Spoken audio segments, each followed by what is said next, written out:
It is. All right. How's everyone doing today?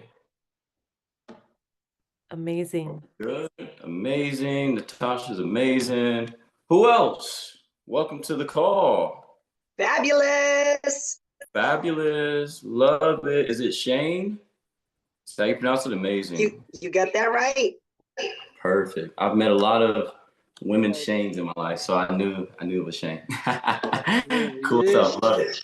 How we doing? How we doing? Amazing. Amazing. Kendi, hello. Dan, welcome. Peace and respect to you as well, brother. Awesome. Listen, I'm excited for today. I know we have some new people that are on the call. And you all please excuse my energy. I've been working out like crazy the last week, so I'm trying to cover. But anyways, I'm really excited for today. If this is your first time on the EMC Mindset calls, welcome. You're in for a treat. I'll tell you that first and foremost. And each week I do these calls and I pick different topics and I let the group select what they wanted me to talk about today. And the three options were money and wealth mindset part 3, because on 2 of the previous calls I talked about money and wealth mindset. If you all were on those calls, just drop some fire in the chat if those calls added value to you. Who was on the money and wealth mindset part 1, part 2?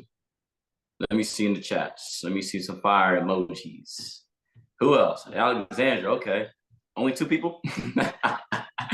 All right. Who else was there? Natasha. Good. So yeah, I asked the group, I said, listen, what topic do you all want this week? And it was between money, wealth, mindset, part 3. It was, how to sell like a pro. And then the last one was belief system. And we were in almost a tie for money, wealth, mindset, and how to sell like a pro. And I'm assuming that a lot of people on this call or people that selected, how to sell like a pro. A lot of you all are in business. Some of you may be new into entrepreneurship. So, I thought that this topic was going to be pretty cool. So I know there's a lot of new people on the line. And if you're not in sales or in entrepreneurship, I still want you to pay attention, because when I talk about selling, I'm really going to break down.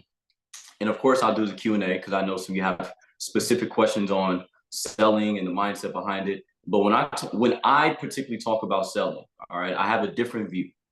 All right. I remember one of the things, and I always start with advice from my mentors. And if you guys know that about me, I'm very big on that. And one of the things my mentor told me was, he said, Jason, if you understand what sales is not just to get somebody to buy what you have. All right. He says sales means doing something for a person, not to a person. And nothing in this world would move if nobody sold something. So when I talk about sales, I want you all to really understand what I mean. I really want you all to really take this in. But before we get this kicked off, maybe you all can drop in the chat where you're tuning in from. And then I want to make sure that we take some questions. I want to make sure this call is fantastic, a lot of energy. And I got a lot of good things to share. So where are we all tuned in from? Where are we from? Let me see in the chats. Where are we from? NH, is that New Hampshire? Alaska, amazing. New Hampshire. Where are we from? In this world? London, baby. Hey, listen, we got our, I'm not going to announce it, but we got a retreat coming up. And it's going to be in either Paris, Dubai, London, or New York. So it's going to be amazing. Massachusetts in the house. Where else? Northern Ireland. What's up? London. Gloucestershire. That's in the UK. Oregon's in the house. We got the West Coast. Kendi, what's up? All right. Amazing. Where's everybody from? Where are we from? Where are we tuning in from? All right. West Coast. Who else? I know we got some people from Europe, from South Africa. Amazing. Awesome. Well, listen, let's go ahead and get into this call. I know some more people are going to be on in a second, but really quick, all right, before I get into the Q&A, and I got some notes right here that I want to go over and share. I was thinking about exactly what I want to touch on. I think it's important for you all, especially the newest people, but even though you all may have known me, some of you know who I am, some of you know what I've done in business, some of you know the ups, the downs. I think if I'm going to talk about sales, I got to let you know what I've done, all right? And not just from an egotistical standpoint.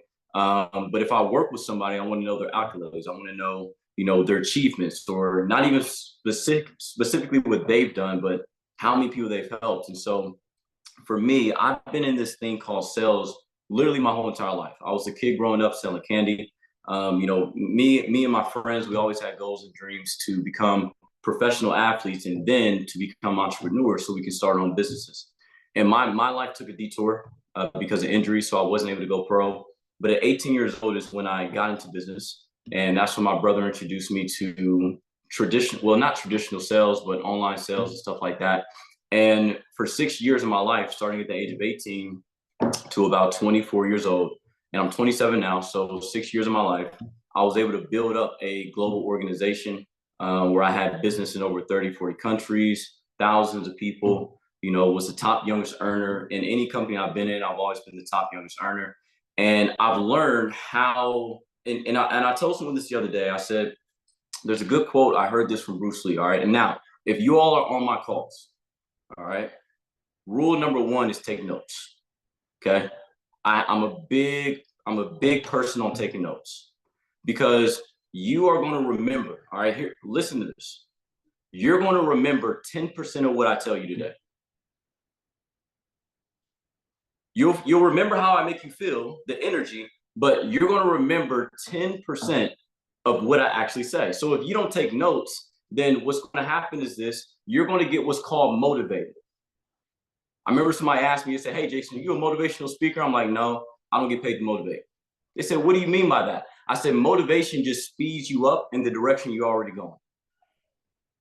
And most people are going nowhere fast." So what I want to do is make sure, first off, you all are on the right track. And then I can give you some inspiration, some direction, some tips, so I want you all to take notes. This is really I don't like to do the motivational stuff. I want to make sure you have structural things you can take. So the biggest thing when I got into sales, when I got into entrepreneurship, when I got into business, I really understood how to sell. And I told someone the other day, I said, I heard a quote from Bruce Lee, and it was a beautiful quote, because when I teach you all the things that I've learned, I want you all to know that I've messed up so much. I've said the wrong things to every single person you can name. I've got more no's than most people on this call combined. I'm talking thousands of people that I've had one-on-one conversations with. Now, on the flip side, it's allowed me to bring, to sell so many things, to be able to build organizations. But I heard a quote from Bruce Lee that said, the master has failed more times than the student has even tried. And that was very true when I first got in business, because my mentors, some of you know who they are, Bob Proctor, and there were so many more that I was blessed to work with and learn from. Well, by the time I met those individuals, they had already got 10,000 more no's to my first yes. So what they did was they taught me from experience. Who was I speaking to the other day where I said, the last thing you want to get is, I think it was Destiny. I said, there's a big difference between gaining opinions versus gaining advice.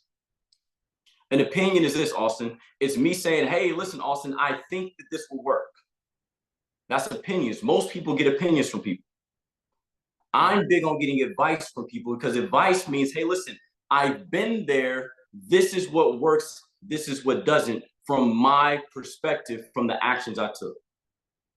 So I've always sought advice from people, and that's where I really learned. So I want you all to take notes of this, all right? And I'm going to share some things before we get into it, Q&A. And listen, if you have, who has questions? Who has questions? Just put me in the chat if you have questions. Because I know some of you came to the call prepared with questions and things like that. All right, cool. Question. And listen, I know on these calls, they can go all over the place, but today I want to keep it in alignment with the topic. All right, so if you do have questions, please make it about something that regards the topic, whether it's mindset about selling, whether it's communication, whether it's those things. Because I know you all have amazing questions about paradigms and about all the money and all this stuff. Well, I guess we can talk about money since we're talking about sales. But anyways, all right, here's the thing. A friend of mine, she's not on this call. She's actually in Australia. And she's in the accountability group I have. And some of you know her. I'm not going to disclose who she is. And she contacted me, I think 3 days ago, and she wanted me to do, actually, she reached out to her boss because she's into sales. And she reached out to her boss and she said, Jason, I told my boss that I want you to consult our company. And this is a sales company in Australia. I'm not going to tell you what they sell and all that, but they're a pretty big company. And she said, I want you to consult the company. And I said, all right, what do you want me to help you with? She said, well, these people need improvement with sales. They need improvement with communication. They need improvement with structure. They need improvement with all these things.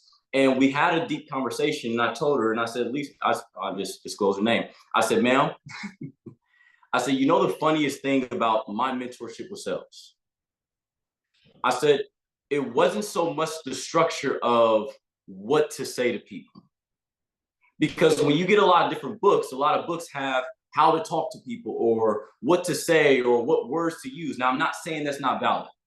All right. I'm not saying that that's not important, because I need you all to understand, if you're not in business of sales, then you're selling something every single day. Moms, you're selling your daughters and your sons on why they need to be in bed by 8 p.m.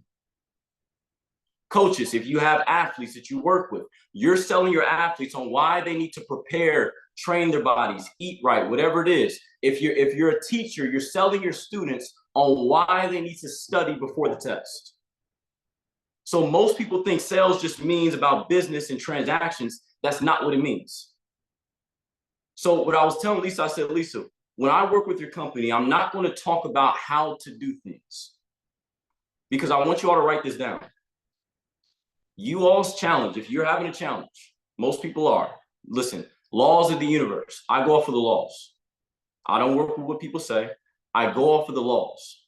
There's certain laws to the universe that no matter what people think, man did not create it. It was created way before man. So I work with the laws, and the laws state this: in everything you get into, there's 97% of people that are struggling. And in that same thing, there's 3% of people that are winning. It doesn't matter if you're selling cars. It doesn't matter if you're in real estate. It doesn't matter if you're in insurance, network marketing. I don't care, whatever business you're in, I guarantee you that number is traditionally in place 95 to 5%, 96 to 4%, 97 to 3%, meaning the 90s is the bunch of people that are not making it happen. And the small percentage are the ones that are getting results. All right, you all want to get results, right? If y'all don't want to get results, I can just leave. I'll just go get more results, right? Y'all want to get results, right? Okay, this is the thing. I told Lisa, I said, Lisa, well, I'm just going to say her name, Lisa. I said, listen, the challenge with your organization is not that people don't know what to do. It doesn't matter. Okay, skip sales. If you're having a challenge in your life, it's not because you don't know what to do, Ray. Alexandria, if you're having a problem with your health, it's not because you don't know how to eat healthier. You all know hamburgers don't get you six packs, right? Someone's like, I never heard that before, right? You all know that, you can't eat a French fry and expect to get abs and to be in shape. You all are aware of that, right?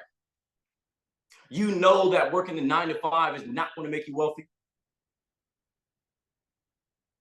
We're aware.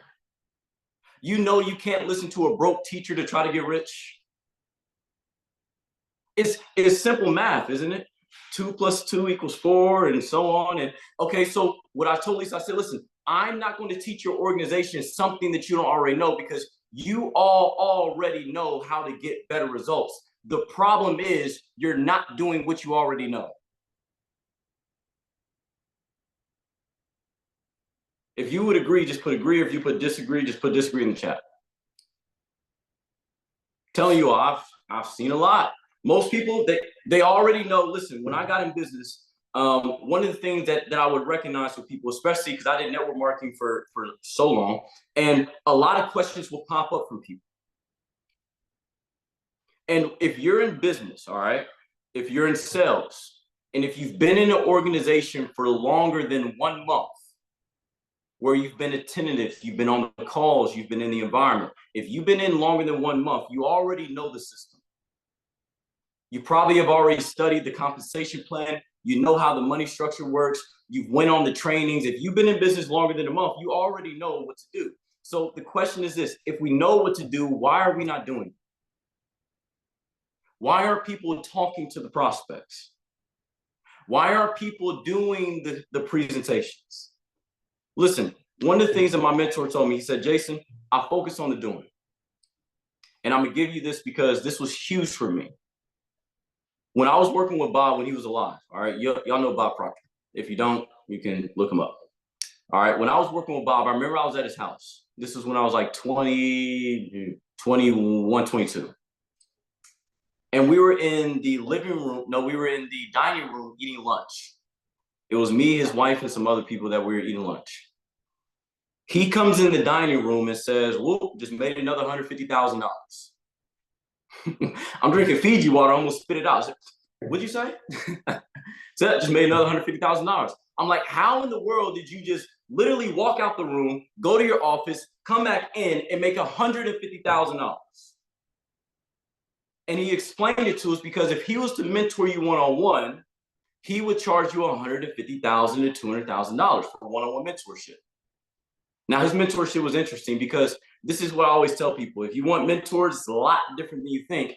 His mentorship was this. He'll talk to you 2 times every single month for 13 to 15 minutes each. And if you don't do what he says, he's not going to work with you again. And there's no refunds. So the man walked out, came back in. Someone wired him $150,000. And we're sitting down. I'm just starstruck because my parents didn't even make $150 grand in a year combined. And I asked him, I'm like, why in the world would someone pay you that money?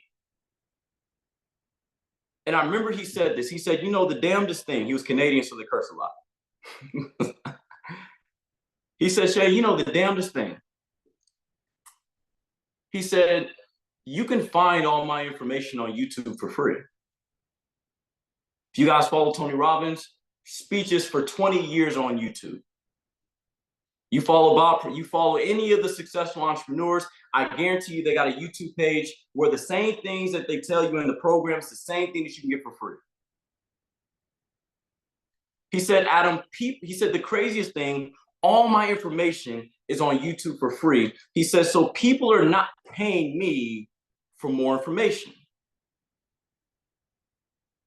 He said, when someone hires me to mentor them, he said it was the craziest realization he had because he has so many people that paid him so much money. He said the craziest realization I had was that when people pay me $150,000, they're not paying me to give them more information.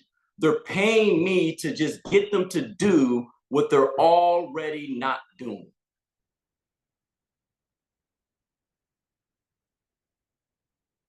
Are you all getting that? Listen, I can end the call now, and if you just take what I just said and run with it, by the end of the year, you can make your first 6 figures. Now, some of you are like, well, Jason, the year is almost halfway over. Well, good. It won't take you as long to do it now.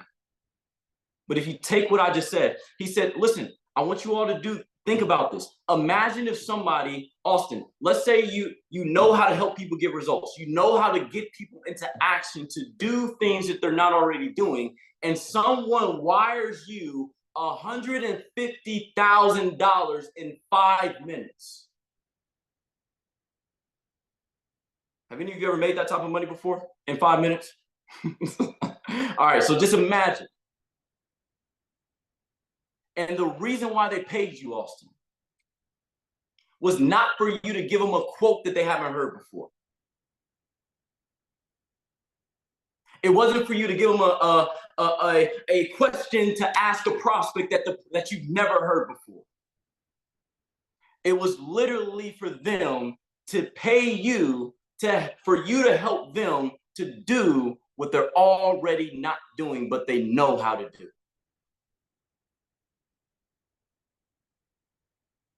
You all want to improve yourselves? Here's how you do it. There's one question you got to ask yourself. What do I know I need to do? I just had this conversation with a young guy from the UK right before this call. I said, here's the question. Ask yourself the question and write this down and think on it. What do I know I need to do that I'm not doing? This could be with life. It could be with health. It could be with relationships. It could be with you in the gym. It could be with, I don't know. It could be with your kids. Some of you all have kids. Listen, do you all know how to treat your kids right? Do you all know how to, do the right things with your family, with your partner? Listen, ask yourself the question, what do I know I need to do, but I'm just not doing it? And I want you to build a list. Here's your homework for tonight. If you're in business, some of you all are in trading. I know Austin, we had a conversation. You know the craziest thing, Austin? I've lost thousands of dollars trading, and the craziest realization is I know exactly how I lost it. I know exactly why I lost it. I knew I shouldn't have pressed the button when I pressed it, and I pressed it anyways.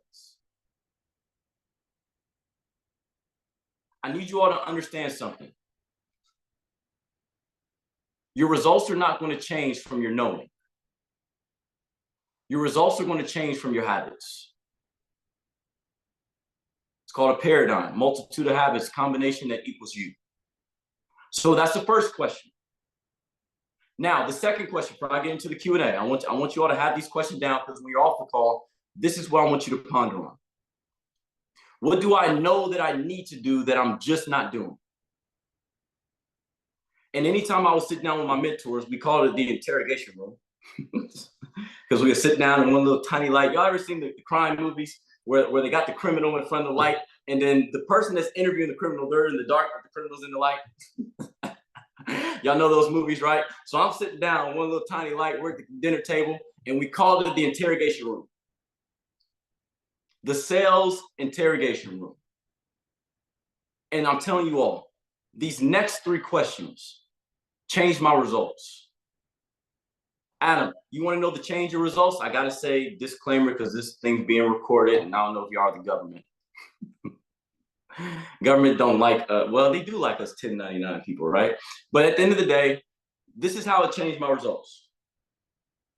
It went from me struggling to earn a couple thousand a week. I was telling my friend Thomas this yesterday. I met Thomas in 2018. I was making 1,000, 2,000 a week, hard, tough money. Listen, I'm telling you all, the worst goal you can ever set is to be a 6-figure earner. Now, I'm not saying high 6 figures. If it's 100,000, as an entrepreneur, the worst goal you can ever set is to be a 6-figure earner. Now, if you're making 1,000 a week, that may sound crazy for 10,000 a month. When I talk to most people, hey, what's your goal? 10,000 a month. I'm like,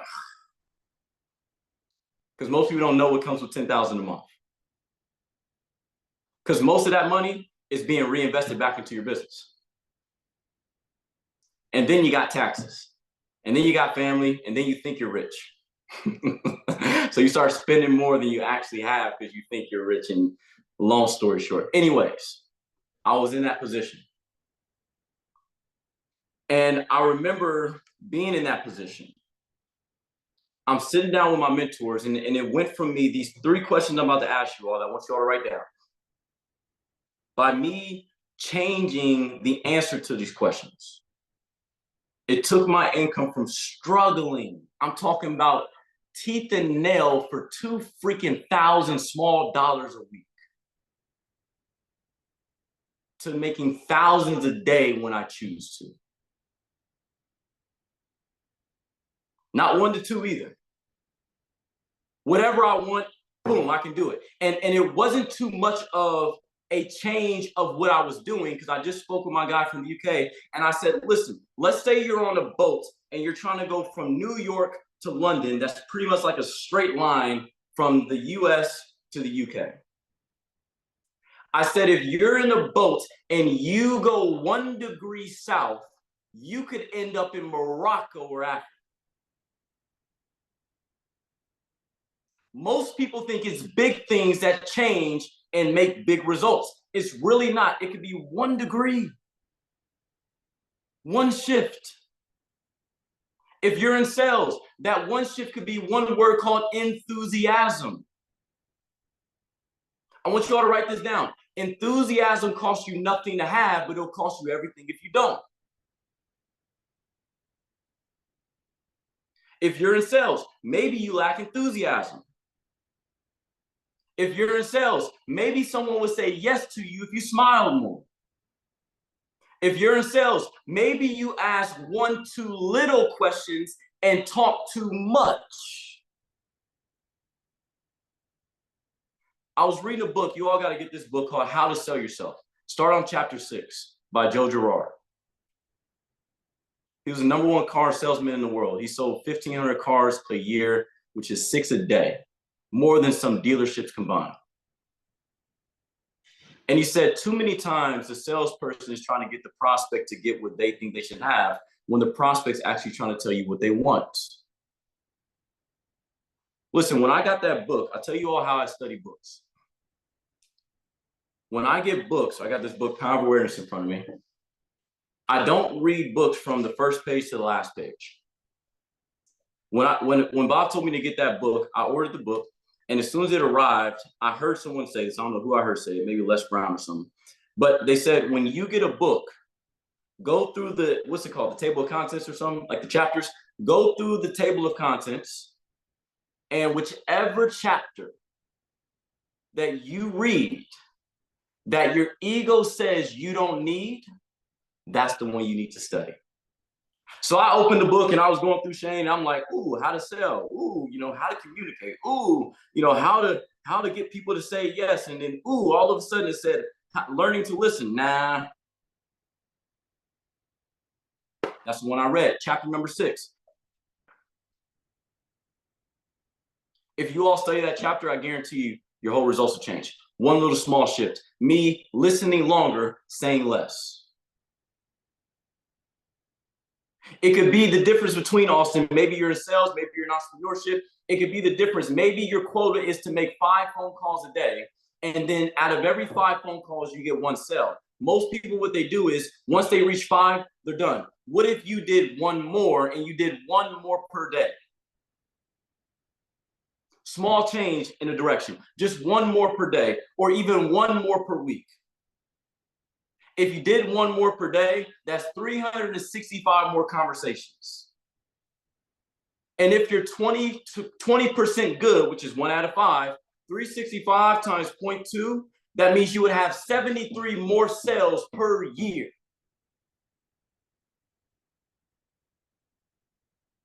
One degree. You see why it's not hard to win? You see how you all know how to do better, whatever you're doing? I don't even need to know your industry. Here's some numbers. And then I'll get the questions, then I'll answer questions. Trust me, I'm on track. I know y'all think I'll just like helicopter around, but I'll always come back. Listen, here's some numbers. I told this to someone that was insurance. I told this to someone that was selling real estate. I told this to someone that's selling medical supplies. I told this to someone today that was in network marketing. I said, here's the numbers. Matter of fact, there's a young guy, Dave, on the line. I don't know if he's on here from the UK. Where you at, David? I don't know if Dave's on here. I told this to David. He's trying to sell something. I said, out of every 100 people, you're going to find what's called 10 leads. Now, I need you all to understand what a lead means. A lead is nothing more than a person you can hold a conversation with. I talk to people all the time like, yeah, man, I get leads. Well, how do you convert them? Do you convert them? What we need to understand is that if you get leads, I need you to know what a lead means. A lead means something no more than someone you can have a conversation with. So you got 100 people around you. Out of every 100 people, there's going to be 10 people that will respond back to you if you had a conversation.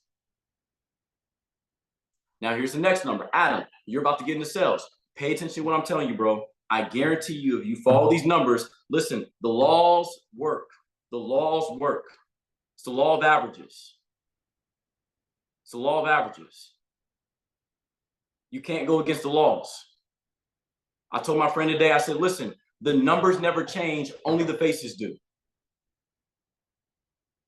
Out of every 10 leads you have, you're going to find what's called 5 prospects.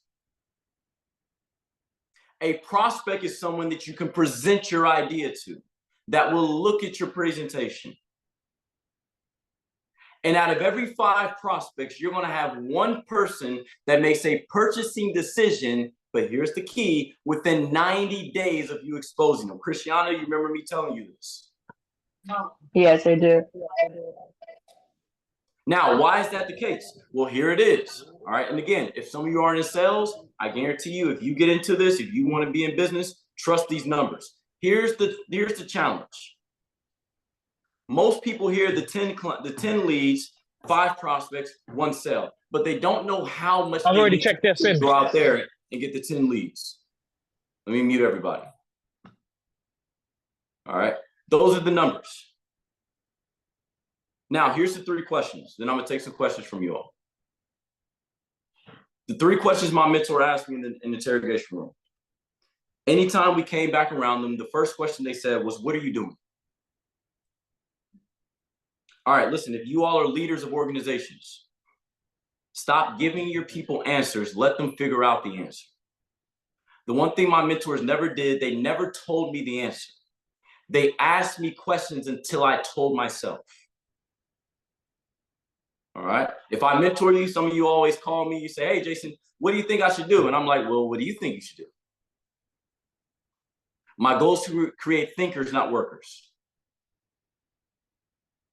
Make sense? Jessica, if your leader's very good at that, amazing. The goal is to create thinkers, not workers. All right. So the first question I'll be asked is, Jason, what are you doing? And I'm like, what do you mean, what am I doing? That's a broad question.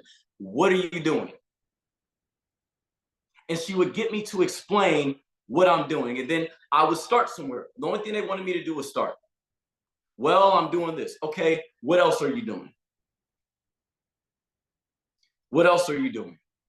What else are you doing? What else are you doing? Ask that 5 times. Next question. And if you're trading, if you're in business, if you're in life, if you're in a relationship, what are you doing? What are you doing? What are you doing? Think about that. Question number 2. You all ready for question number 2? Out of what you're doing, what works? I'm telling you all, these 3 questions multiply my results. Adam, out of what you're doing, what works? What works? You don't have to answer, but out of what you're doing, what works? And here's what works. What produces results? Listen, the first rule of business is profit. Even nonprofits make profit. Trust me, I got a nonprofit and she just got about 10+ million. Nonprofits make profit. The first rule of business is profit. So the question is this: what MMAs or IPAs, money making action, income producing actions, are you doing that works? Meaning, what is producing results for you? I don't care if it's 1 result, 1 person in your business, if it's 10 people in your business. What did you do that got that result? What works? Chris, that was question number 2. Me and Chris had a conversation. First part was negative, last part was positive. Question for if you're trying to build a better conversation: what part works, positive or negative? You got to think. What works? Complaining about the problem or finding solutions to the problem? Which one works? And here's the last question. If you all get this last question or the next one after that, or the to-do after this, then I guarantee you'll multiply your results, and then just call me in 10 months. Last question. Out of what you're doing, what doesn't work? So this is what you do. At the top of the paper, you write down, what am I doing? All the things you're doing, all the things you're doing, all the things you're doing. What are you doing? On one side of the paper, you write down, out of what I'm doing, what works, what produces results, what's gaining momentum, what is a leading indicator? What is an action step that always leads to a result? What is a pattern in the charts if you're trading that always leads to a profit 90% of the time? Can't do guaranteed 100% with anything. What works? Then you ask yourself, Alexandra, what does not work? What isn't working for me? What's not producing results? Now, here's the kicker. There's a big difference between things that don't work versus things you're just not doing to work. Uh-oh, just hit some egos. Rob, listen, here's the thing, because what most people do is they say this isn't working, but actually, if they did it, it would. So now you got to get very honest with yourself. What am I doing? What am I saying? Or what am I not saying that if I did say would actually work? You put that on what works. But what am I actually doing actionable that I don't see producing results? And you know the funniest thing when it comes to that question? It typically has nothing to do with your business. For most people, it's watching Netflix. For most people, it's drinking one too many beers. For most people, it's, talking about the basketball game versus the sales. The thing that doesn't work is always something that has nothing to do with what you're actually building. So if you write down that list, and here's the most vital thing, this is the thing that changed my results. And I'll share with you all a story about someone's results that changed. After we got to that part, and Linda said, what are you doing? What works? What doesn't work? She said, all right, here's what I want you to do, Jason. She said, I want you to cross out everything that doesn't work and never do it again. And I only want you to double down on everything you said that does work and tell me your results in 3 months. There's a gentleman in my accountability group, actually just finished up the group. His name is Chris McNall. Some of you know him. I met Chris last year of July. I said, Chris, what's your goal? He told me his goal. I said, be in my group. His goal was to become a millionaire. He was 50, 60 some years old, kind of overweight too, working at Kroger's, had a little side business, only was making $500 every other third week from his side business. So maybe $3,000, $4,000 a month. I said, Chris, are you willing to do exactly what I tell you? Yeah. I said, Chris, I'm not going to tell you to jump off a building. So it won't kill you. I said, are you willing to follow small steps and get uncomfortable? He said, yes, I'll do it. I said, Chris, here's what I want you to do. I said, I want you to imagine you have a tree. And I said, I want you to hit this tree 5 times a day. Now, the thing about the tree in this example is the size of the tree trunk depends on the size of your goal. I said, I want you to imagine the 5 things I tell you to do, Austin, what we had a conversation about, the things that I tell you to do, I want you to imagine that's me giving you advice to knock down a tree. And the advice is hit the tree 5 times a day in the same spot every single day. I gave him those 5 things to do. And I also did a one-on-one call with him every single month to see if he was on track for the things he'd done, to make sure he was coachable. And my second piece of advice was to be on at least 2 of these calls every single month. That's all I told him to do. I spoke with Chris at month number 10. I said, where's your results? Now, he was extremely coachable. He probably had 1 day where he didn't do what I told him to do. Extremely coachable. He told me his results. And then on one of the calls, I said, Chris, can you tell these people what happened to you? You all remember that call? Who was on the call? Just put me and Chav, you were on the call. I said, Chris, can you tell these people what happened to you? And it was a month number 11 for him. I said, what changed in your life from doing 5 things every single day, from doing the things you know you should have done, to writing down those 3 questions, because that's what I asked him. What are you doing? What works? What doesn't? Stop doing what doesn't. Start doing what does. 2, 3, 4 times amount. And he literally said, I went from getting offers for about $800 to $900 per week with a buddy of his in his business. So they had to split the offer, and it wasn't weekly. It was every other week. To now I'm in a conversational deal for $21 million. And I don't know if he's closed it yet, but he went from $1,000 offers $900 offers to just get an offered contract for $21 million. And I said, Chris, did you do anything fancy? What's the fairy dust? Simple things. It's 1 degree. I'm telling you all, if you all just take what I just said in the last 40 minutes, watch what happens. I want some questions now. You all can unmute your lines. I'll take some questions before I jump off here. But before that, was this valuable for you all? Just put value in the chat if you all got some value. Anyone can start. Shane, you can start. Maybe you can unmute your line and whoever else is next. Let me think for a hot minute. I'm processing. That was very good. It was excellent. Glad you liked it. And you're so dang young and so cute. And I texted Jess and I said, is he married? Because I have a daughter that's single. She said he is and he's got a baby. Dang it. Don't hype up my ego now.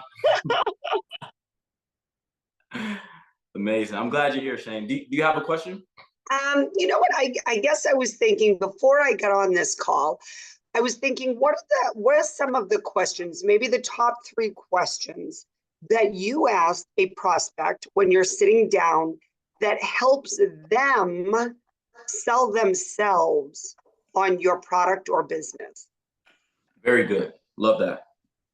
Rob, where you at, man? I'm gonna see if Rob was paying attention. Rob, unmute your line. Do you remember what I told you? Do you remember the questions I told you on there? Yeah. Okay. What was one of the questions? What are you doing? What Okay. works? Now, what doesn't work? do you remember when we had the phone call where I was giving you the advice on this topic? Okay, here's what I want you to do, Rob. I want you to re-listen to that, all right? I need to be off the top of your head, all right? I need this to be off the tip of your tongue. First question. The biggest thing, now I do this more so of a structure. Then I lead into the questions. There's a structure I follow. I got this from Jim Rohn. And he said, when I communicate with people, before I share my story, before I talk about me, before I talk about what I have, even if they want me to talk about it, I'm going to figure out these 4 things first. And it's FORD, Ford, like the pickup truck, which represents, I want to figure out, do you have a family? Number 2, occupation. Number 3, recreation. What do you like doing outside of your job? And then number 4, your dreams. So when I'm on a call with somebody, I was speaking with Rob's friend Reese. First thing I said, hey man, tell me about your lifestyle. Are you married? You got kids? I want to figure out your family. Here's why. I know what's important to people. And I want them to understand, and you all know this, but it's very true. No one cares how much you know until they know how much you care. You probably heard that before. It's so true.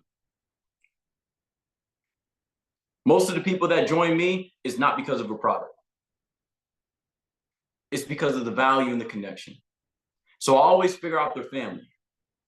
Then I want to know, what do you do for a living? Like, what's your occupation? How do you maintain your lifestyle? Then I want to know, what do you like doing outside of that? Is it working out? Is it going hiking? Like, what do you like recreational wise? Because whatever you like to do recreational is what you would actually do with your time if you had all the money.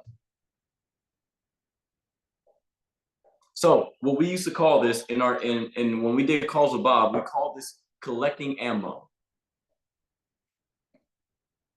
I would collect ammo, and then at the end of the call, I would shoot it back at you, not literally, because I knew what I gathered enough information in the beginning. Then I want to know your dreams. What are your dreams?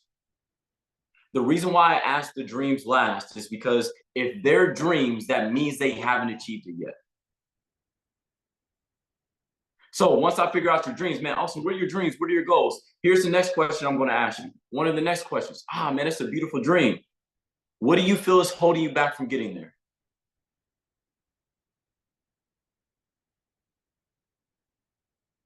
Or what areas of your life do you want to improve that will help you get there? That is my favorite question, because they can only tell me 6. Every single person wants to improve 6 areas, and they may not exactly say it, but it will always lead back to one of these 6. Number 1, mindset. Number 2, health. Number 3, time. Number 4, financial. Number 5, environment. And number 6, travel. That's the premise of the accountability group, right? To improve those 6 areas for those that are in it. So I say, hey man, what areas of your life do you want to improve this year? Man, I really want to be able to, go out a little bit more. So you want more time freedom. Man, I want to be able to move. So you want to travel. I want to be able to buy my kids a little bit more. So you want more money. Listen, have you all ever been with with somebody and they ask you, hey man, are you hungry? But what they're really saying is, I'm hungry. Do you also want something to eat? You got to learn how to read what's not being said. That's why learning to listen is key. So when people tell me those things, I'm trying to think of which one are they hitting. Man, I want to lose 50 pounds. So you want to improve your health, right? I'm trying to read what they're not saying. Then here's my next question. Once I figure out Austin wants to make more money for whatever reason, why he wants to have it. Hey man, it's amazing. I'm never just going to ask a question. I'm going to ask a question and relate. Have a conversation, less presentation, more conversations. Stop being cookie cutter. All right. So I'm going to ask him a question. Hey man, that's pretty cool that you want to improve your health, man. What are you currently working on? Or what do you currently have? Let's say it's financial. Maybe he wants to make more income. And I have a financial solution. I'm going to ask you, what are you currently working on? Or what are you currently doing that's going to allow you to earn more income outside of a job to be able to afford this, or this? You guys know in school when they had multiple choice questions, and you know how if you had like a paragraph that was kind of explaining, you had to figure out what the fill in the blank was. You know how you cross out D if it's not answer D, and then you cross out B if it's not answer B, so you're only left with A and C. Process of elimination. That's all I do. I eliminate all the things.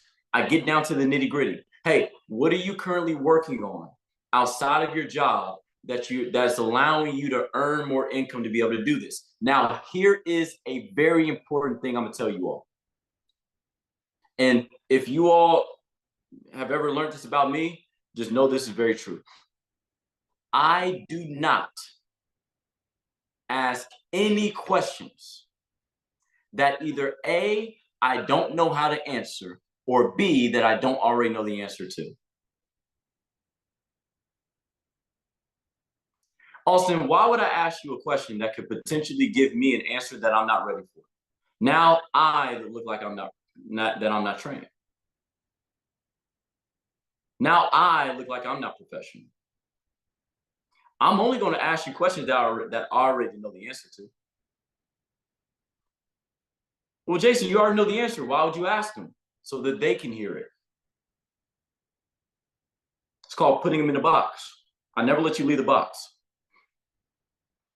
When I asked Adam the question, hey man, what areas you like to want to improve? I knew he wanted more money. He told me his circumstances. I already know. Now, because I know, I need you all to remember this. It's not your voice that's going to get them to say yes. It's their voice agreeing with your voice. The more you get them to say, I agree, oh, I see, wow, I understand, that's them selling themselves. Here's another question. Let's say I sent a presentation to a prospect, or they just saw a presentation. I'm going to ask you, or cut to the chase. Let's say you just went on a date with somebody. I'm going to ask you this. Now, I'm going to ask you, what did you like most about what you saw? Here's why. If I'm talking to somebody and it's about a business that I have, I'm not going to ask a person, what did they think about it? You want to know why? Because people don't know how to think. They're literally not trained to think. Don't believe me? Okay. You all know what I'm about to do. If time's more, listen, how many of y'all believe time's more valuable than money? Put yes or no in the chat. You all believe time's more valuable than money, right? We all know it. Time. You can spend 40,000 to get that back. You can't spend 40 years, right? You know that time's more valuable than money. So remember what I said, people don't think. 2% of people think, 3% think they think, and 95% would rather die than think. Here's why. If time's more valuable than money, why do you trade time for money?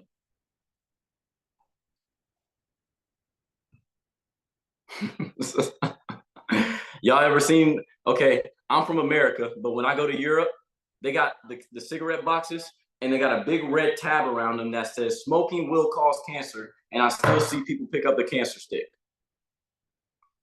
People don't think.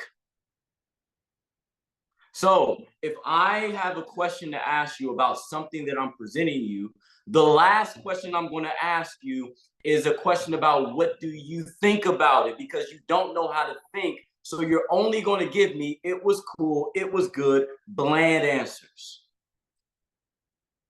What I'm going to ask you is this. I'm only going to ask a question to get a response that I want. Not that you want, that I want. Hey, Austin, I know you saw the presentation. Really quick, brother. What did you like most about what you seen?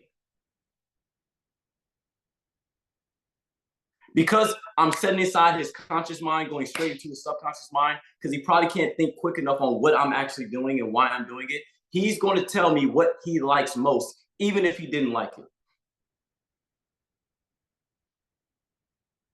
What'd you like most about it? If I want to know what he didn't like, hey, what didn't you like? He's not going to tell me what he liked about it. He's going to answer the question. Why? Because people are programmed. This is why I can sell so good. And I'm telling you, any good salesperson, they understand this. People are programmed to be told what to do. They're programmed to follow instructions. They're programmed to be led, not lead. That's our programming. Adam, you look like Mark Zuckerberg. Anybody ever tell you that? Bro, listen, I'm telling you all, when I'm doing this call, I'm looking down to see, I'm like, is Mark Zuckerberg on my call? Like, this is crazy if Mark Zuckerberg's here. Adam, that's a compliment, bro. That means you can be a billionaire. Rob, stand up really quick. Stand up. Stand up. Stand up, stand up, stand up. Adam, stand up really quick. Stand up. All right. Rob, take your hat off. Adam, take your glasses off. All right, Rob, I want you to spin in a circle really quick. Spin in a circle. Adam, I want you to move to the left. Then I want you to move to the right. Then I want you to spin in a circle. Rob, I want you to squat down, squat up. They have no clue what the hell I'm doing with them. That's called manipulation. It's called controlling people. You see how I set aside? Listen, y'all didn't get what I just did. I set aside their conscious mind by saying, Adam, you look like Mark Zuckerberg. So he's not even going to think about what I'm doing. Adam, hey, Rob, stand up. I don't even give him a chance to think. Rob, stand up. Yeah, stand up. I don't even want him to think, why am I standing up? I just, stand up. Some of you all just missed what I just did, but it's big. Listen, if we were to work with Bob, we have to sign contracts that we can't use black magic on people. I need you all to pay attention to this. Adam, will meet your line. Rob, will meet your line. Rob, where are you from? I'm from Cameroon, West Africa. But where you at right now? You're in Arizona, right? Yeah. Adam, where you at right now? London. London. Okay, I'm in Indiana. This is what I need you all to remember when I said about thinking. Words are what's called vibration. All right. And people don't think in letters, they think in pictures. Thoughts lead to feelings. Feelings lead to actions. Action plus reaction equals results, right? Thoughts lead to feelings. Feelings lead to actions. Action plus reaction equals results. So words are vibrations. If you don't believe me, just put your hand right here and do hum. You feel that? Hum. That's vibration. That means it's casting out a frequency that must connect to something else. If I say, think about a purple elephant, what just came on y'all minds? Like a purple elephant. You see how you think in pictures? So when I say certain words, I'm putting pictures in Adam and Rob's mind. Hey, stand up. I'm automatically setting aside I am their conscious mind now. When you can move aside the thinking mind where they can reason with ideas, why am I standing up? Should I stand up? And you do that through two things, fascination or shock. Three things, fascination, agreement, or shock. I just shocked them. Hey, stand up really quick, stand up. They're like, oh, they can't think. They can only move. I don't give their conscious mind any time to think. They can only move. They can only do what I tell them. And because they're programmed to be told what to do, it makes it a lot easier. Make sense? So this is what I did. I just gave them an image. That thought led to a certain vibration. My voice is vibration. Is my camera froze or something? Can y'all hear me? Oh no, good old Wi-Fi. Can y'all hear me okay? You're fine. Okay, cool. My voice was vibration, which put a thought in their mind, which automatically leads to the feeling mind, which is the emotional mind, which then once you get into the feeling mind, the emotional mind, the body automatically expresses that emotion, energy in motion. The body automatically expresses it. That's why when you all hear music, you just wonder how you just start dancing when you hear music.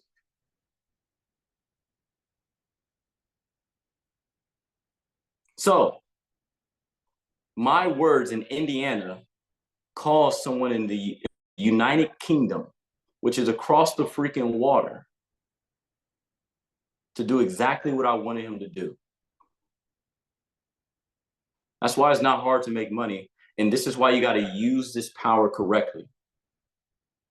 Because if I wanted him to pull out his credit card, I could have pulled out his credit card. If you don't believe me, any of you on the line that have bought anything I've told you, I know exactly what I'm doing.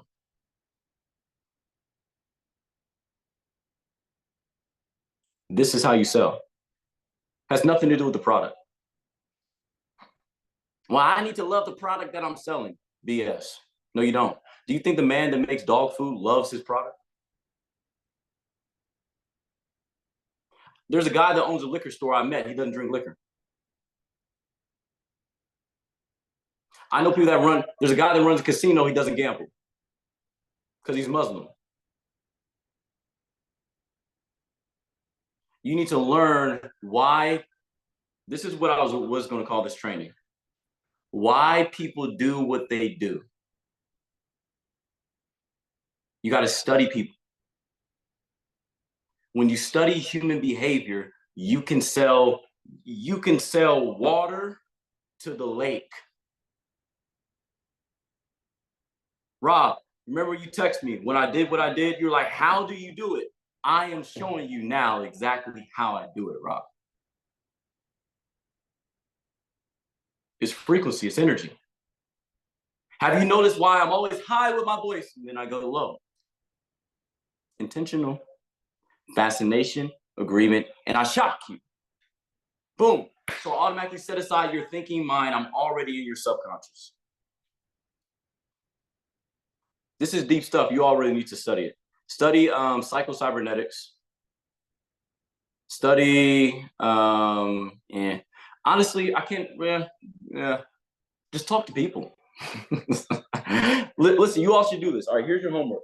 I want you to go to a city center, wherever you live, in whatever town, and I want you to just set aside an hour and just people watch. People watch. Remember, whatever they expressed out here was because of something was impressed in here. Study human behavior. Make sense? Hopefully that those are my, I know I kind of went left field with the questions, but those are my questions. That's how I sum it up. I'll take a couple more questions. A couple more, and then I'm gonna jump off here because I gotta go. I got one, Jason. Hey, what's up, Jason? Finally made it on one of your calls, brother. Hey, good to see you, bro.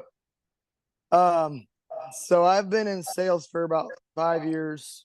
But before that, I was basically in sales and didn't know it, building relationships and working with people. And I found, people can see your character within the first 30 seconds, whether you're trying to sell them because your own needs of you trying to make money, or if you're genuinely trying to help them.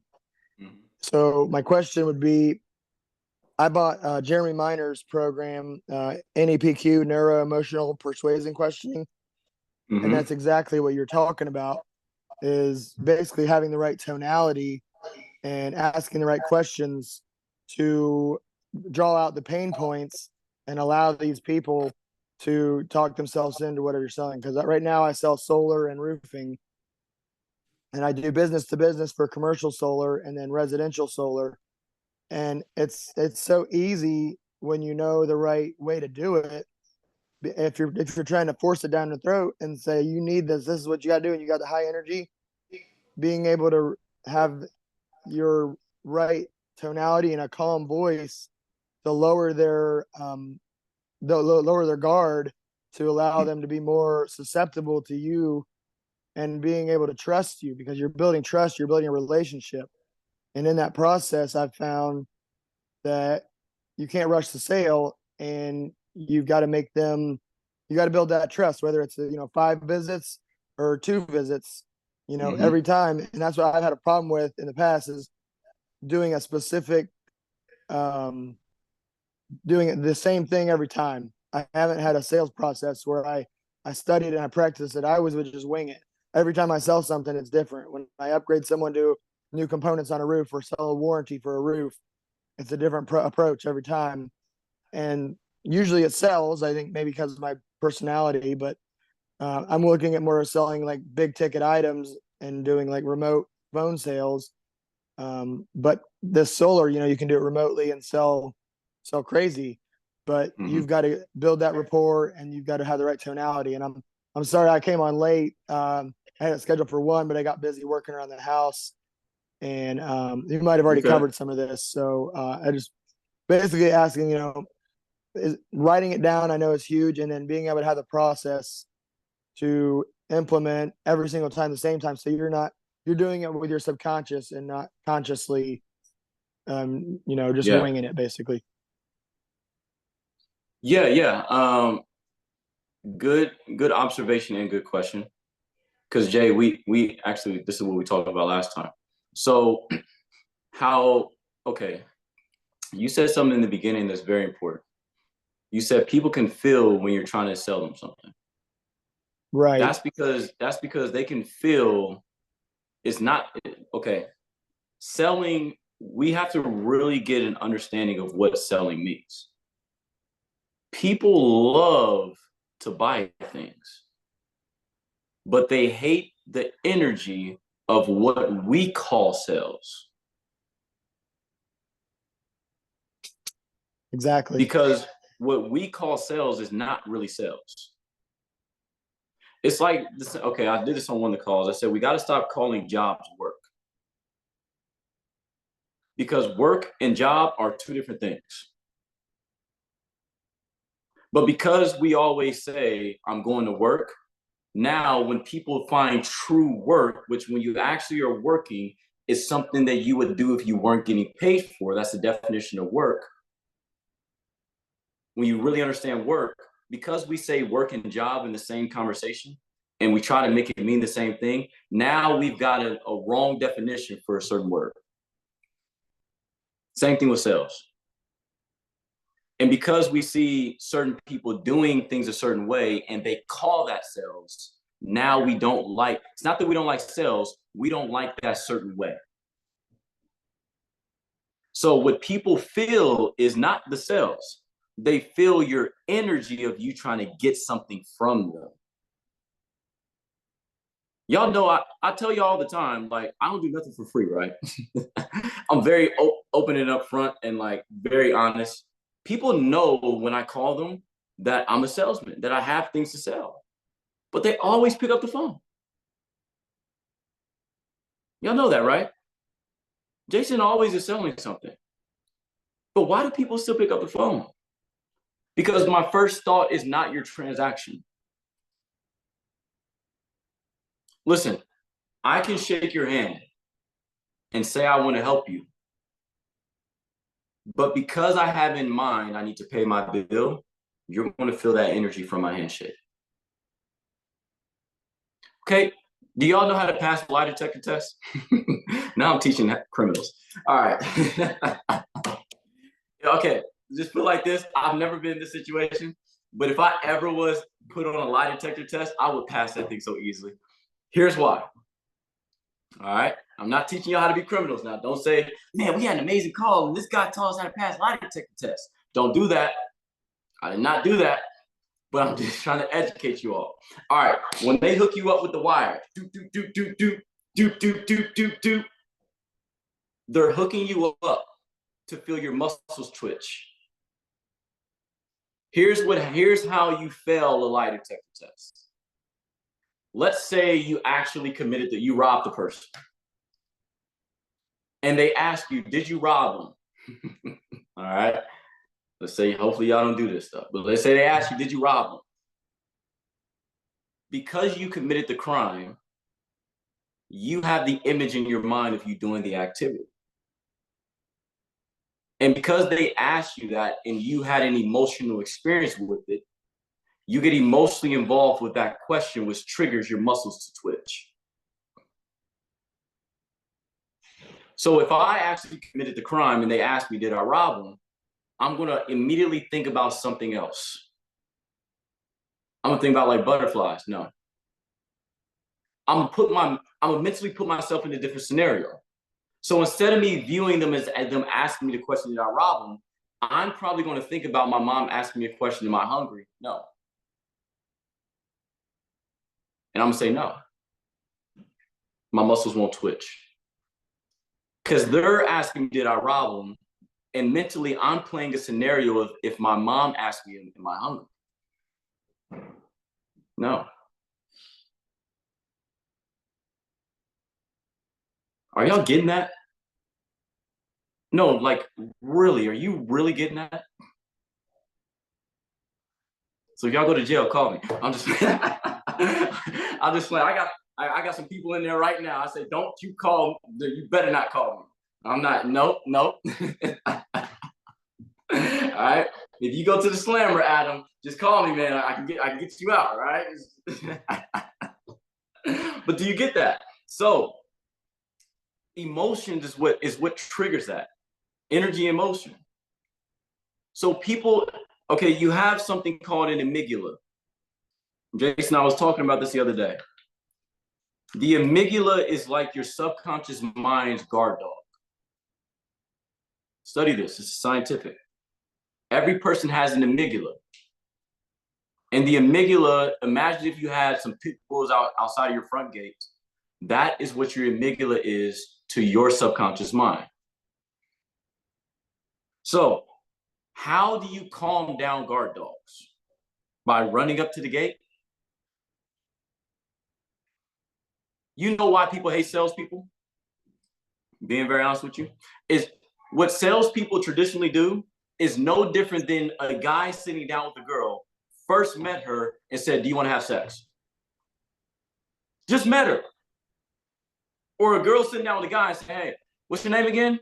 Tim? You want to get married?" Let me ask you this. Does that sound crazy? Again, does that sound like, what? You would do that as soon as you meet somebody? Yeah, well, it's no different than you walking up and knocking on somebody's door and saying, "Hey, do you want to buy insurance?" What? Get away from me, is what they say. So our amygdala is built to protect us against those type of people. So if our guard dog smells trouble and our subconscious mind says trouble is this scenario, then we're automatically going to have our guard up to those type of people. Which is why you can sense when someone's going to sell you, or that way of selling. So how do you calm down to somebody's guard dog? First, stop running up to the gate. Bring a treat with you. Bring a snack. How do you get people to amygdala when you're selling them? Put down their guard. Fascination, agreement, or shock. And questions and compliments. Questions and compliments. Ask them questions. "Hey man, you look familiar. Hey, Austin, hey man, how's your wife doing?" Have you guys ever noticed that when I get on the phone with you, I ask you about your wife? Or I ask you about your family? Or if I'm talking to Jason, "Hey Jason, how's Ashley doing? How's the kids? Destiny, how's your grandma doing? I knew you were at your grandma's house. Hey Jessica, how's your daughter doing? Hey Christina, how's your family?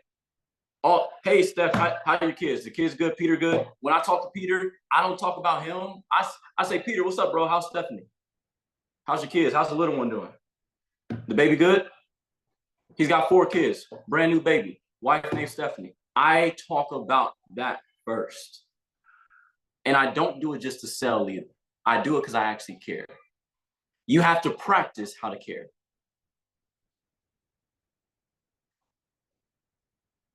Oh, write that down. You have to practice how to care. When you're a kid, do you automatically share things, or you're like, "It's mine"? Y'all know kids, right?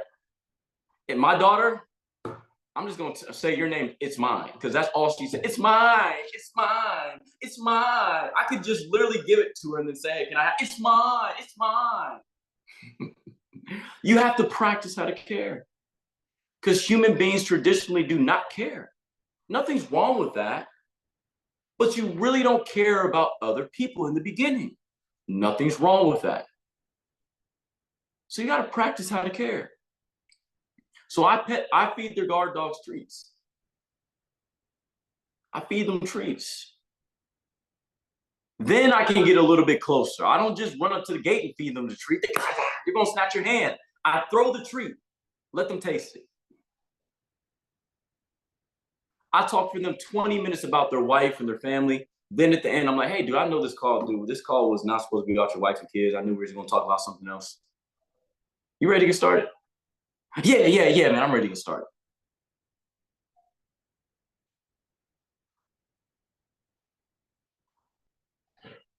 So study that. Study the amygdala. How to set aside somebody's guard dog. Same, yeah, Christiana. Yeah, she hopped on the call talking about network marketing, and I started talking about her family, her daughter, where she's from. Yeah. Next question. I'll take one more question. I'm gonna get off of here, and I gotta go. Thank you for that, Jason. You're the man. Yes, sir. You're the man. You got my name, man. So we the man. Same name, right? J squared. We the same. We the mans. We the mans. We need to start a company called J squared. Yeah, let's do it. Cool, bro. All right, I one gotta more get question. off here though, but yeah, I'll watch the recording, and thank you very much for all your wisdom and insight. I'm killing the Anytime, bro. accountability group, and it's a game changer. My pleasure, bro. Much love, man. All right. God bless. All right. Awesome. Last question. If there's no more questions, then what I'll do is, matter of fact, no more questions. How many of you all? No, I'm not going to do this right now. I'll do a part 2 of this call. It may not be next week, but I'll do a part 2. Was this valuable for you all? Good stuff.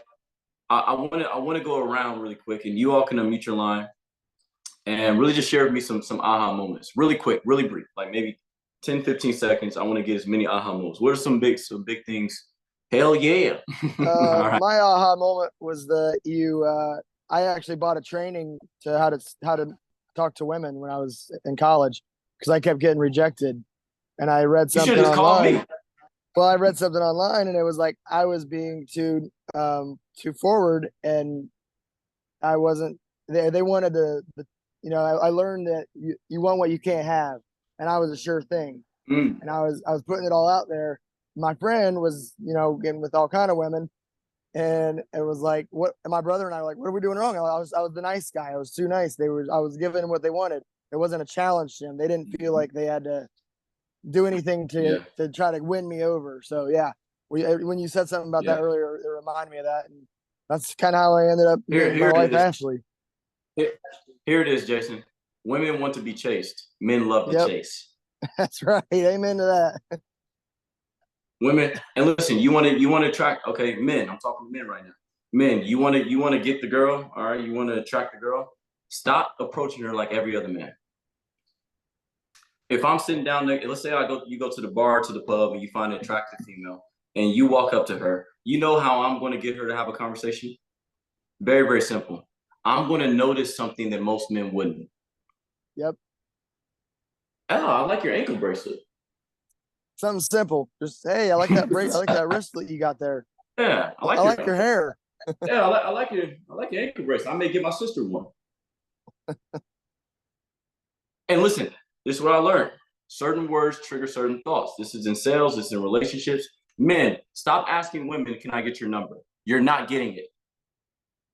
You know what I would do? I would say, hey, listen, I'm not going to say, hey, can I get your number? She may give it to you, but she ain't going to respond to you. This is what I'm going to do. I'm going to say, hey, listen, let's stay in contact. Let's exchange contacts. Or do you have social media? Let's connect via Instagram or Facebook. I know where her guard dog is. Numbers. Because all of y'all ask for the same thing. So I'm not, hey, let's exchange contact numbers. Contacts. That sounds more professional. That sounds less chasing. Yep. And to add that's how I get females' numbers for business. Seriously, like this is real. I do not ask women, hey, let me get your number. I'll say, listen, let's exchange contacts. Maybe we can connect. I don't say maybe we can go on a date, maybe we can hang out. I say let's exchange contacts and maybe we can connect again. Yeah. That's literally how I get women's numbers. And you got to have the confidence and the ability to know that you yourself in your mind are comfortable with who you are, and they can feel that energy. Yeah. And they can resonate with you on that level just from being next to them. They'll just sit next to a girl at a bar, not saying anything to them. Your energy that they're feeling from you is a good energy, Yeah. And then the rest falls in place. And that's vice versa too, with men and women. So, but a lot with men. Okay, the biggest challenge is men knowing how to communicate with women, and women realizing not every man wants to sleep with you. Exactly. The perception. The perception is the reality. I'm going to have to do a whole nother call on this topic right here. Oh, I didn't mean to open a can of worms. All right. Who else got some feedback? I'm done. I'll see you guys. God bless. All right, Jay. I love can you guys hear me okay? Yeah, you're good, Dustin. I like your dog. Okay. Thank you. I love the 3 questions with like, what are you doing? What works and what's not working? And then also the 4 with the family, occupation, recreation, and dreams. Those were, yeah. Cool stuff.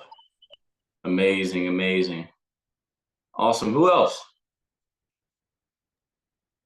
pipe in since I asked you for questions. Go ahead, I Shane. think what I love best, I was a hairdresser for 30 years, so I'm really, really good at the discovery and getting people to talk and open up. But you asked one question a little different than I do when I'm doing my discovery and then mirroring back for them. You said, what is holding you back from getting those areas of your life that you want after they've told me what they really want? And they're telling you without telling you, right? The beauty is in the unspoken. It's what they're saying that their life is missing. It's what's missing from their dreams, hopes, and desires. But you said, what is holding you back from that? And then what are you currently working on that's going to allow you to do whatever they said? I've never asked that question that way, and I love it. Yeah. Because it's getting them thinking about what's missing. What am I missing? And could what that person is presenting be the tool that fills that hole for me? I love that. Good job. You have a lot of wisdom for such a young guy. Oh, I have a lot of mess ups.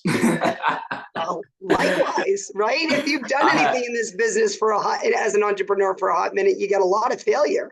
Yeah, if I got a tattoo for every no, you wouldn't see my face, all right? Yeah. Okay, so Shane, so where I got that from was this.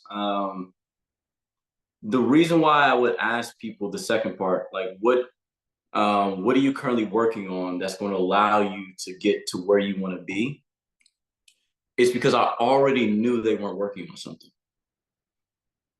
So whenever there's someone that's asking you certain questions with confidence, but not just blatantly telling you they can help you, they're thinking, well, I don't have anything. And you know, this is the response I normally get from that question. If you ask it with the right posture. Hey, Austin, listen, bro, that's amazing, man. Dude, I got a curious question for you. Like, what are you currently working on, like outside of your job, outside of you doing your raps and everything? Bro, what are you really working on that's going to help you get to that next level? Most people say, not really sure. And then they'll do this. What are your thoughts or ideas? But I love how you said it because it was lovingly bold. It's a bold question, but the way it's phrased in your posturing is with love and with a softness. When you're soft with people and you're vulnerable with people, that allows them to open up. You did a good job with it. You executed it well, and the words on it are very good. Amazing. Glad I could help, Shane. We'll have to connect. I like your energy. I really do. See how I said we'll have to connect? No, seriously. Are you asking for my number? I'm being serious. Like we'll connect. We'll connect. Jessica maybe can throw us in like a group chat or something. Amazing. Anybody else? Who else? Adam, Alexandra, Rob, who else? Christina from Italy. Where's Christina? Come on, girl, say something. We talked here. What's both Christinas? We got two Christinas. Christina from Florida and Christina from Italy. Anyone can go ahead. Go ahead.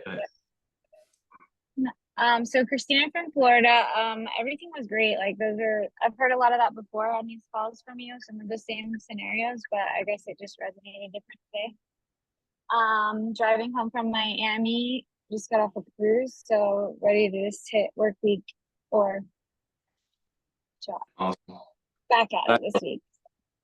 Safe travels. All right, Christina. Amazing. Who else?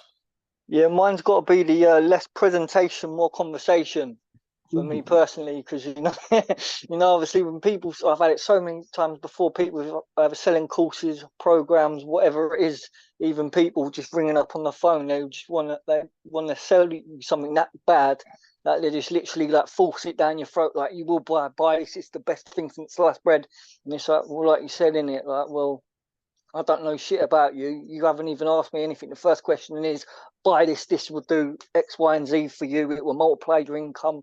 Well, it might do, but like you said, obviously, to do the Ford method, ask about family and what they want to do and things like that, and then, like you said, slide in round the back gate. Yeah. All right. Remember this, everybody. If a brand new person knows what you do within the first 10 minutes, you're doing something wrong. If I'm talking to somebody, Adam, you don't even know what I do. I ain't even told you. When I speak to somebody new, they don't even know what I don't want them knowing what I do. I did think that, to be I honest, when want I had them, the first call. here's what I want them asking me, what do you do? You know my favorite part of a conversation? When someone says, man, enough about me, tell me about you. If you can get people saying that, I guarantee you when you do, if you are in businesses like network marketing where everybody got a negative opinion, I guarantee, listen, I blatantly tell people I do network marketing because they ask me. They don't know if I don't tell them though. They don't get on my social media and see a bunch of products. No, they see my lifestyle. They see my energy. They hear my questions. They see my communication. Hey, what do you do? Like, what do you do? Then I'm like, man, I do a lot, dude. There's so much to explain. Yeah, do you have time for me to explain it? Bro, I mean, so much to explain. Maybe we can have another conversation, then I'll tell you what I do. I literally would do that with people. Why? Because remember, people like the chase. We want things that we can't have. Simple. Love it, Adam. Who else? Jessica, you just sitting by your phone ready to jump. Yo, Oh, I was like, I better hit unmute now. Yeah. You, then Rob, then we'll kind of end it up. Yeah. So of course I took a lot of notes, but really what I liked was especially the crossed out everything.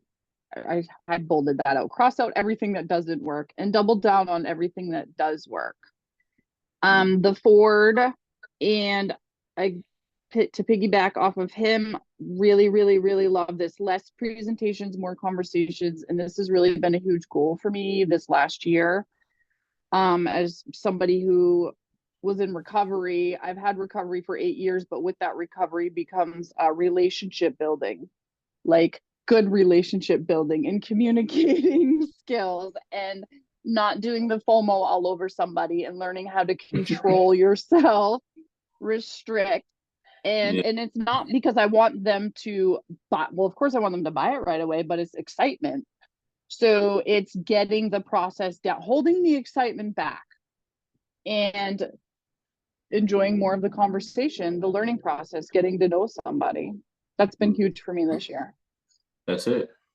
Love it, Jeff. Love it, love it, love it. Anybody? Rob, you, and then if anybody else after Rob. Travis, what's up, Travis? My mustache, man. I like your mustache, bro. I told you that last call. I like your mustache, man. You did. All right, go ahead, Travis. Oh no, I missed a lot of it. I went to farmers market today, and so I had it in pocket and having multiple conversations, and so you're good. Welcome to the team, bro. I'm excited for you. But I'm glad to be here. Yes, sir. Yes, sir. Rob, go ahead, brother man. Nah, bro, for me, it was just pretty much listening to people, man. Just listening. That's the biggest takeaway for me, you know. Yeah. Listening with intention, man. Yeah. I'm telling you, get the book How to Sell Yourself and only read chapter number 6 for a month. Your whole world, your whole perspective of questions, listening. Like if you read the Bible, not for, I just always say set aside religion, and nobody got different beliefs. But it says be swift to hear, but slow to speak. It's hard to hear when the tongue is busy. That's in the Biblia. You know, look at it, I'm telling you. So there was some king or pharaoh back in the day that knew that. So we have to learn how to listen. And if you study, like I say, set aside religion, if you study like certain parts of I'll say Jesus, for example, what he would do with somebody is if you asked him a question. That's why if you read the Bible, it's written up in parables. Okay, broken up in parables, analogies, and questions. All right. So the parable is really the example. It's like an analogy. That's why in the Bible talks about the ants. It talks about this. It talks about that. Because instead of it giving you, it can't. How can a book for 2,000 years tell you about an iPhone 16, 22, iPhone 15, right? So instead of it telling you about the thing that happened back in the day, it's going to tell you to study examples that are relevant to us all. Study. If you want to know work ethic, look at the ants. Yeah. You want to know how to grind? Go look at some ants. They don't. It says, go to the ant, you sluggard. Consider its ways to be wise. It has no overseer, no ruler. Yet it stores provision and gathers food. Meaning that it doesn't need a boss. It doesn't need a government. It's going to go out there and make it happen. And it says, if you want to win, quote unquote, be like a gazelle that's trying to run from a hunter. If you're struggling. Yeah. So we got to start to put things, but study. Jesus was a great salesman that we know of. If you remove all the religious minutia and all the grape juice that you have, remove that aside and actually read the book and study the examples and the perspectives, then Bob would always say the greatest sales manual is the Bible. That's what he told us. The greatest sales manual is the Bible. And if you want to learn how to really lead people, study Proverbs. You want to learn what to do, what not to do, study Proverbs. King Solomon. So, yeah, Rob, learn to listen, bro. You have to. Chapter 6, yeah. Chapter 6, listen, don't you turn to 7. Only 6. Cool, amazing. Listen, you all, hopefully this call brought value to you. One more. Here's my social One media. more. Go ahead, Ray. Go ahead. I know you want to say something. Thank you. I know you know me. I do like to piggyback on that with cross out what's not working. What are you doing? And cross out, what's not working. I really love that. What I've recently been doing too, I learned from another thing that I was involved in and wasn't doing is along with that, what is holding you back when you're asking a prospect, what's holding you back? It's the fear. They have whatever fear it is. It's either they're afraid of something. So if you can just build that relationship, because I'm good at building relationships. It's what I do. I'm a Sagittarius. I can't help it. But it's the actual, selling part and getting the yes and getting the whatever, So I asked them what's holding them back. What fear is involved with whatever decision that they're trying to make? Do they need more time? Why would they need more time? How would that help them? So just, oh, I need to ask my spouse. Okay, if your spouse was here right now, what would they say? Let's just play that out. Just play out the what if, just play out that fear. Oh, they don't want me to lose money. Why would you lose money? Should I do a call over overcoming objections? Because that's like my favorite.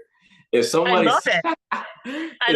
says I'm gonna get my spouse, I used to be so bold. Oh my God. I was like way too bold. My response to that would be, would y'all both be in the same casket? I'm going to write that down. Okay. No, seriously. I remember we were talking to Bob one day. Yeah, we were having a conversation. He was on the phone selling somebody for us. And the person said, I need to ask my spouse. And I remember he said, why would you go to someone that has the same amount of money you have for advice? Right. He said, is your spouse richer than you? No. Then why would you ask somebody that knows the amount of money you got for advice? Exactly. And again, he answered with a question. He answered the person to get them to, why would you ask, is your spouse richer than you? Why would you go to someone that knows your bank account to ask how to build a bigger one, that has the same bank account as you, to ask how to build a big? So even him would ask questions and, to get people to think. So love it. Yeah. Yeah, I feel like it's do a part 2. Always a part 2. There's always a part 2 and a 3 and a 5. And when we're on retreat, there'll be a part 97. retreat, London, Paris, New York, Dubai. I'll announce it tomorrow. Listen, if you guys are in the accountability group I got, If you're in my accountability group, I'm going to be doing a retreat for the group. I will announce it tomorrow on tomorrow's Lead the Field class. Lead the Field class will be at 10 a.m. Eastern time, 3 p.m. UK time, and I'm going to get out. We're going to travel. Let's put it like that. I love traveling. One of the 6 areas of growth is travel, so it's going to be amazing. I will announce the location tomorrow. I will announce the early. I call it early bird tickets because I want to get this thing booked because I got to make a lot of phone calls. And if we're going to be traveling, people need to get passports. So I want to make sure we have, and I'm only going to have, here's the thing, only 20 people. Only 20. So make sure you all are on tomorrow's call. Tomorrow at 10 a.m. Eastern, be on 5 minutes before if you're in the group that receives the link. And I can't wait to meet up with you all in person. And at that, I'm going to be doing different trainings. So one of the trainings is going to be, I'll explain tomorrow, but one of the trainings is going to be mindset, wealth, selling. So it's going to have a lot of different sections to it. And it's going to be somewhere pretty fun. So amazing. Listen, I want you all to message me. I'm going to put my social media in the chat. If somebody can drop my number in the chat as well. You all can text me what you learned. Don't just text me what you learned. Text me what you're going to do differently. And I'm here to help. We love your feedback. Let's get to work. We got a lot of things happening, a lot of big things coming. So I'm excited for you all. See you all at the top. Let's wait to grab the bottom. Peace.